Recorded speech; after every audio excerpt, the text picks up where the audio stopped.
Now for the latest on the investigation, let's get to NBC News correspondent for investigations, Tom Winter. Hey, Tom, good morning. So let's start with just what is next in this investigation. The state's attorney for Lake County says additional charges are expected. What do we know about this?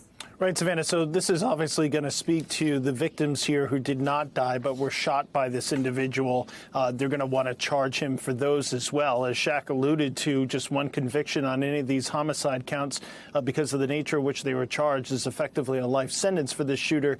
On the other hand, you want to make sure you get justice for all of the victims that were involved in this. And anybody who was shot by this, it's obviously horrific, even if you were able to survive from it. So we expect at this point for that to be for those charges to be brought to bear, and on top of that, assuredly weapons charges will be brought, perhaps some other charges. It just depends on what they uncover in the investigation. Now, Tom, authorities are calling this a premeditated and calculated attack that had been planned for weeks.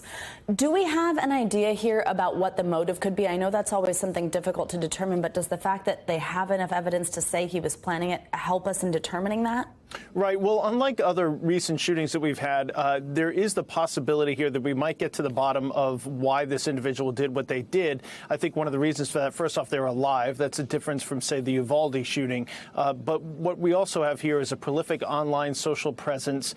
This individual may have had other storage accounts or cloud accounts that information may be contained on that. On top of that, they'll be able to get the cell phone and be able to download that and gather more information from there. And the other big thing here, Savannah, is that he is talking to law enforcement, according to police in their briefings yesterday. They have had discussions with him.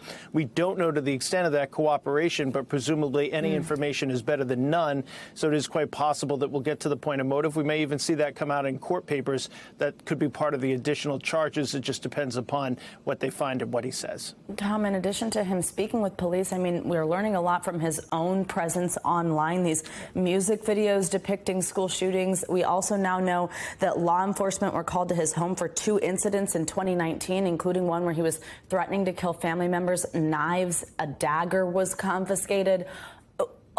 I think to most people who hear information like that, those seem like red flags. I mean, what is a red flag if not that? What do we know about that and what that meant police were watching with him? Right. So it does appear to us, of course, and most people watching, that those would be red flags. We're talking about 16 knives, a dagger, and even a sword, not something that one has at their home decor. So, yeah, this is potentially quite concerning.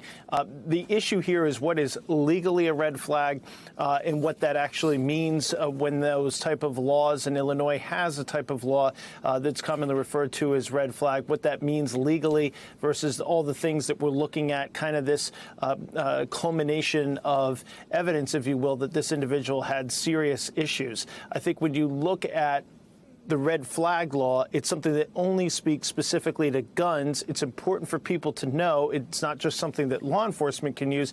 Anybody could use it. If I thought, Savannah, that you were armed and that you were a threat to yourself or others in New York State, for instance, I could go myself and petition the court. Now, at some point, you'd have the ability to respond, and I can't lie to the court, of course, or otherwise I would be charged myself. But these type of laws exist, and it allows for a quick process to intercede and interdict. We need to know more about those interactions. We need to know more about what concerns family had. And of course, all of those incidents that you just spoke about were 3 years ago. Tom, the other thing that caught my attention, though, based in the same vein, and especially as we ask how could something like this happen, that incident that we were just talking about with all the knives, the dagger, the sword confiscated, that was in September of 2019. 3 months later, in December of 2019, that's when his father sponsored his application for his gun license, according to Illinois State Police. What do you make of that?